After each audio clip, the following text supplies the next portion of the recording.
Nos primeiros anos, o casamento parecia um sonho. Havia amor, havia planos, havia esperança. Mas com o passar do tempo, a rotina, as pressões financeiras, as mágoas acumuladas e as palavras não ditas começaram a criar um abismo invisível entre duas pessoas que um dia juraram amor eterno.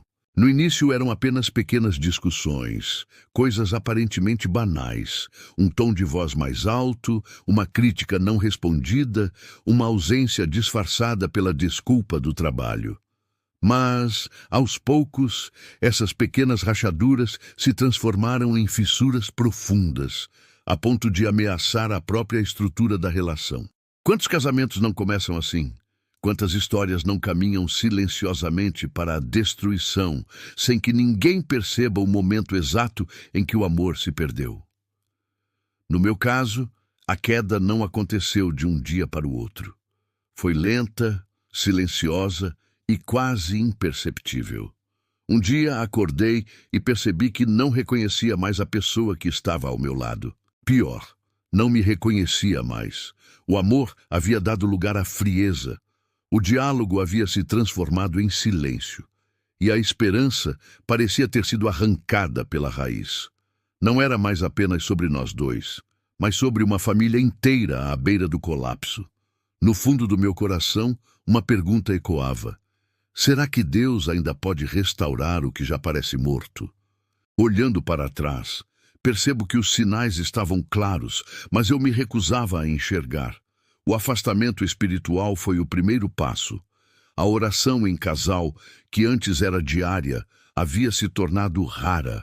A leitura da palavra, que nos unia em fé, havia desaparecido.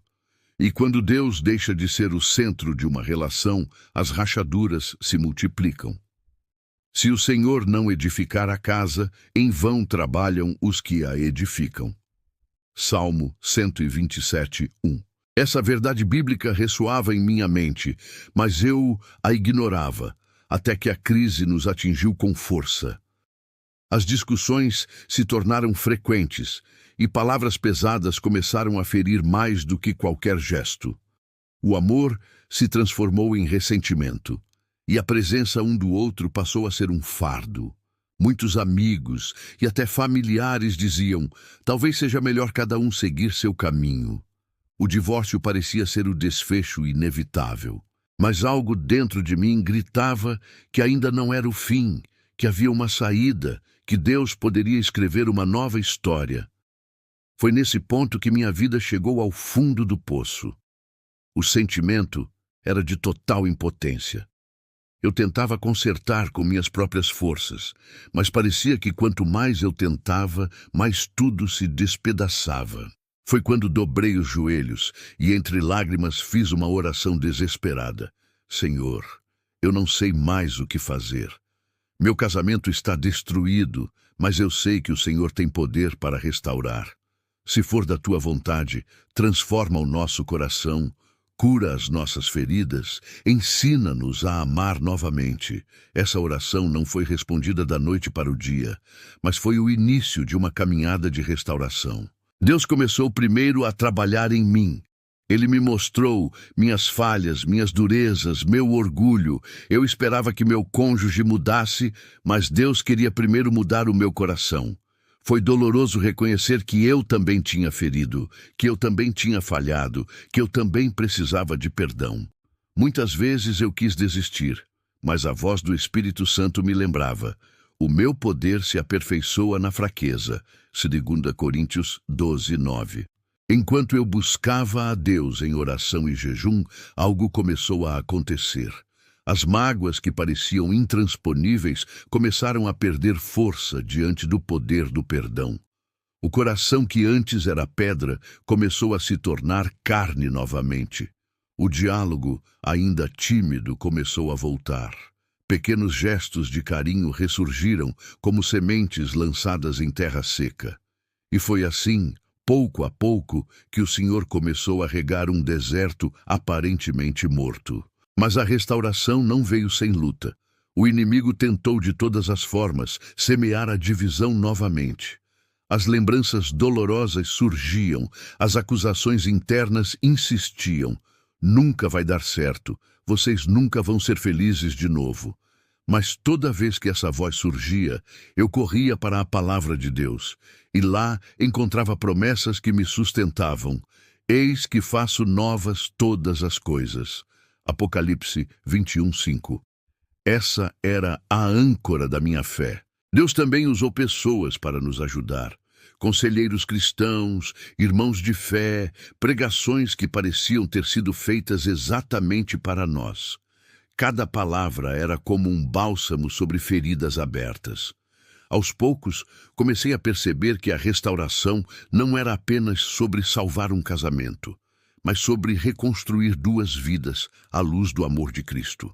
Não era sobre voltar ao que éramos antes, mas sobre nos tornarmos algo novo, forjado no fogo da dor, mas sustentado pela graça divina. O momento mais marcante aconteceu em uma noite silenciosa, quando, após mais uma oração conjunta, finalmente soltamos as mãos e nos olhamos nos olhos. Pela primeira vez em muito tempo, não havia acusações, não havia mágoa, não havia ressentimento. Havia lágrimas, mas eram lágrimas de cura. Era como se Deus estivesse costurando nossos corações novamente, ponto por ponto, com linhas invisíveis de amor. Hoje, olhando para trás, vejo que a destruição foi apenas o cenário para que o milagre da restauração fosse ainda mais poderoso. Nosso casamento não é perfeito, mas é real. Temos falhas, temos diferenças, mas agora temos uma base sólida: Cristo. Ele é a rocha sobre a qual decidimos reconstruir a nossa história. E quando Ele é o centro, não importa quão grandes sejam as tempestades, a casa permanece de pé. Se você está ouvindo essa história e sente que seu casamento também está em ruínas, saiba que não há situação tão perdida que Deus não possa transformar. O mesmo Deus que restaurou a minha vida conjugal é capaz de restaurar a sua. Talvez você esteja pensando em desistir. Talvez as feridas sejam profundas demais. Mas lembre-se, o milagre começa quando você entrega tudo nas mãos do Senhor. Essa não é apenas a minha história. É a história de muitos que decidiram confiar em Deus mesmo quando tudo parecia perdido. E pode ser a sua história também. O caminho da restauração passa pelo perdão, pela humildade, pela entrega, mas acima de tudo, passa pela presença de Cristo no centro de tudo. E eu termino deixando uma pergunta: se Deus foi capaz de ressuscitar os mortos, será que Ele não seria capaz de ressuscitar o amor que um dia existiu entre vocês? Se essa história tocou o seu coração, deixe o seu comentário aqui embaixo, compartilhe sua experiência ou um pedido de oração. Não esqueça de curtir este vídeo, se inscrever no canal e compartilhar com alguém que precisa ouvir essa mensagem. Juntos, vamos espalhar fé e esperança.